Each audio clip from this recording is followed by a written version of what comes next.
నమస్తే, welcome to iNews news Sonia. Assam assembly ఎన్నికల్లో అధికార బీజేపీ హ్యాట్రిక్ కొట్టడం ఖాయమని, హిమంత బిశ్వ శర్మ మరోసారి ముఖ్యమంత్రి కావడం ఖాయమని కొద్ది రోజుల ముందు వరకు అంతా చెప్పేవారు. సర్వేలు కూడా ఇదే విషయం చెప్పాయి. కానీ పోలింగ్ తేదీ సమీపిస్తున్న కొద్దీ కాంగ్రెస్ పార్టీ వేగంగా పుంజుకుని రేసులోకి వచ్చింది. హిందుత్వ నినాదానికి పోటీగా స్థానిక ప్రాంతీయ నినాదాలు గట్టిగా వినిపిస్తున్నాయి. బీజేపీ వ్యతిరేక ఓటు చీలకుండా ప్రతిపక్షాలన్నీ ఐక్య కూటమిగా ఏర్పడడంతో పోటీ నువ్వా నేనా అన్నట్లు తయారైంది. అస్సాంలో బీజేపీ విజయం నల్లేరు మీద నడక అని 126 స్థానాలకు గాను చాలా తేలిగ్గా 90 సీట్లు గెలుస్తుందని సర్వేలో మొదట చెప్పాయి. హిమంత బిశ్వ శర్మ మరోసారి ముఖ్యమంత్రి కావడం ఖాయమని కూడా అంతా ఢంకా బజాయించి చెప్పారు. ఎంపీ గౌరవ్ గగోయ్ నాయకత్వంలోకి కాంగ్రెస్ పార్టీ పెద్దగా పోటీ కూడా ఇచ్చే అవకాశాలు కూడా లేవని మొదట అంతా అంచనా వేశారు.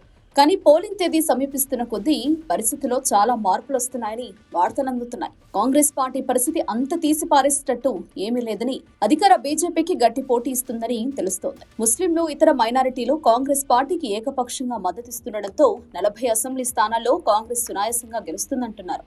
అస్సాం అసెంబ్లీ ఎన్నికల్లో గౌరవ్ గగోయ్ నాయకత్వంలోని కాంగ్రెస్ పార్టీ ఒంటరిగా కాకుండా ఒక బలమైన ప్రాంతీయ కూటమిని ఏర్పాటు చేసి బీజేపీని ఢీకొంటోంది.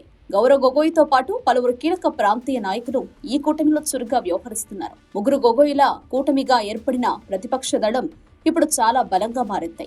అఖిల్ గొగోయ్ అస్సాంలో ప్రముఖ ప్రజా పోరాట నాయకుడైన అఖిల్ గొగోయ్ కు చెందిన రైజర్ దళ్ ప్రతిపక్ష కూటమిలో ఉంది.